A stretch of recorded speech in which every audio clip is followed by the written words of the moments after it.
आपको क्या हुआ? हाँ, क्या मामला है? आप लोग इतना परेशान हैं?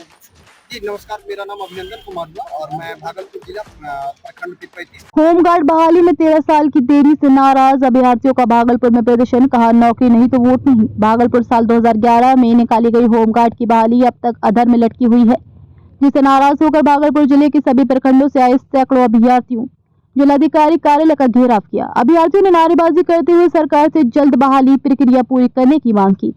प्रदर्शनकारियों का कहना था कि 13 वर्षों से वे इंतजार कर रहे हैं, लेकिन अब तक किसी प्रकार की नियुक्ति नहीं की गई है, जो उनके साथ अन्याय है। प्रदर्शन के दौरान अभ्यर्थियों ने जमकर नौकरी नहीं तो वोट नहीं और हमारा हक हमें दो जैसे नारे लगाए। उनका कहना था कि जब तक उन्हें न्याय नहीं मिलेगा तब तक वे शांत नहीं बैठेंगे। उन्होंने चेतावनी दी कि अगर जल्द कोई ठोस निर्णय नहीं लिया गया तो वे आगामी विधानसभा चुनाव का बहिष्कार करेंगे और अपनी आवाज को और तेज करेंगे। जिलाधिकारी डॉक्टर नवल किशोर चौधरी ने स्थिति को नियंत्रित करने के लिए समीक्षा भवन में अधिकारियों के साथ आपात बैठक बुलाई। इसके बाद उन्होंने प्रदर्शनकारी अभ्यर्थियों से मुलाकात की और आश्वासन दिया कि बहाली प्रक्रिया को लेकर जल्द कोई ठोस कदम उठाया जाएगा। जिलाधिकारी के इस आश्वासन के बाद प्रदर्शनकारी कुछ हद तक शांत हुए, लेकिन उन्होंने स्पष्ट कर दिया कि जब तक उन्हें नियुक्ति पत्र नहीं मिलता तब तक उनका आंदोलन जारी रहेगा। प्रदर्शन में शामिल अभ्यर्थियों ने बताया कि 2011 में होमगार्ड की बहाली के लिए आवेदन आमंत्रित किए गए थे। शारीरिक परीक्षा और दस्तावेज सत्यापन जैसी प्रक्रियाएं पूरी हो चुकी हैं, लेकिन फिर भी अब तक अंतिम चयन सूची जारी नहीं की गई। उनका आरोप है कि सरकार इस बहाली को लेकर गंभीर नहीं है और बार बार सिर्फ आश्वासन देकर समय बिताया जा रहा है। अभ्यर्थियों में काफी गुस्सा देखा गया और उनका कहना है कि उनका धैर्य अब टूटने की कगार पर है। कई युवाओं ने बताया कि वे अब ओवर एज हो चुके हैं और यदि ये नौकरी नहीं मिलती है तो उनके पास आगे कोई विकल्प नहीं बचेगा। प्रदर्शन के माध्यम से अभ्यर्थियों ने सरकार को सीधा संदेश दिया है कि यदि उन्हें उनका न्यायिक हक और रोजगार नहीं दिया गया तो वे लोकतांत्रिक तरीके से सरकार के खिलाफ जन आंदोलन करेंगे और मतदान के समय इसका जवाब देंगे।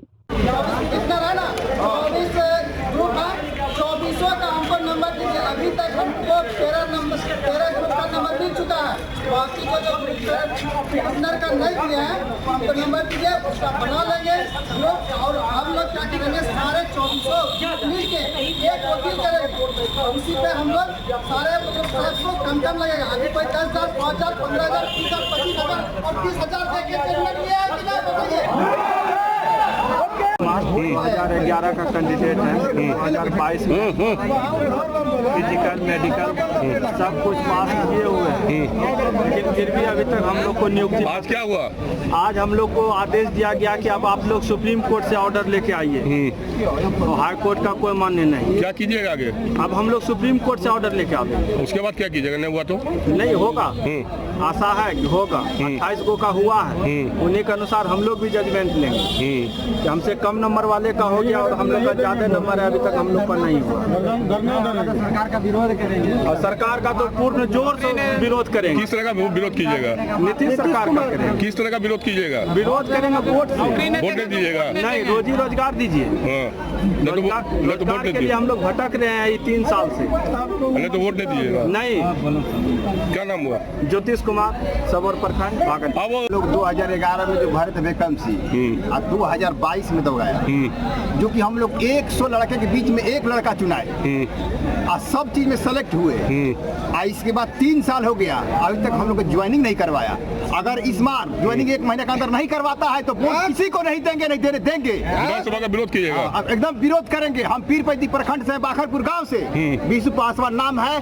पूरा भागलपुर जिले के लड़का जुटा है, किसी को वोट देने नहीं देंगे। हम लोग समर्थन है, वोट नहीं देंगे। क्या नाम है आपका? बीसू पासवान। 2011 में जो वैकेंसी होमगार्ड का निकला था उसके विषय में आए थे और हम सबका ट्रेनिंग 2011 में हुआ था, 22 में दौड़ कर आया। क्या हुआ आज? हम सब मेरिट में आने के बाद भी नहीं लिया। क्या कीजिएगा आगे? सुप्रीम कोर्ट जाएंगे। उसके बाद नहीं हुआ तो नहीं हुआ तो आंदोलन करेंगे। आंदोलन करेंगे।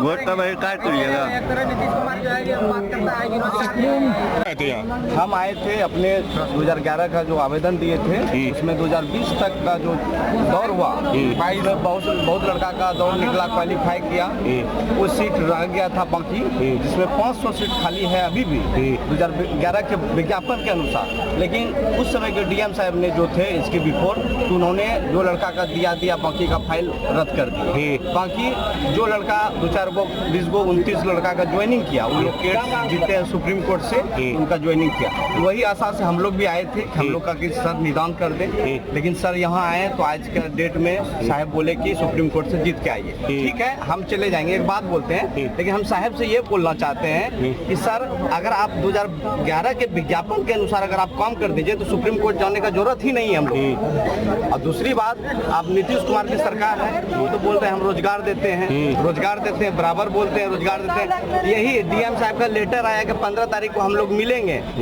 नहीं तो हम लोग जो मुखरिया में जो सीएम साहब आए थे हम लोग घेराव करते हैं, उनके अधिकारी को हम लोग जरूर घेराव करते हैं, लेकिन उसके 2 दिन बिफोर हम लोग को लेटर आया कि आप लोग आके मेरे ऑफिस में मिलिए। अब क्या कीजिएगा? अभी तो हम लोग सुप्रीम कोर्ट जाएंगे जरूर, कहीं का आदेश दिए हैं साहब तो उनका पालन जरूर करेंगे। और अगर दूसरी बात साहब वही बोले और क्या करें, वोट के विषय में क्या बोले, वोट के विषय में यही बोले हैं, नीतीश कुमार सब दिन बोलते हैं हम रोजगार की सरकार है, 12 लाख नौकरी दिए, 15 लाख नौकरी, हम लोग को 350 लड़का का नौकरी दे दीजिए सर एक जिला में, बस बात खत्म है। अगर नहीं होता है तो क्या कीजिएगा आगे? सुनिए, हाईकोर्ट के आदेश के अनुसार नहीं होगा, हम सभी भाई बंधु से बहन से निवेदन करेंगे, हम लोग का घेराव यहाँ के डीएम अधिकारी तो नहीं होगा, लेकिन हम लोग जाएंगे कि उच्च अधिकारी के पास। वोट के बारे में क्या बताएं, वोट नहीं देंगे। ठीक है, यही बोलने भारी लगा, पूछ रहे हैं बार बार।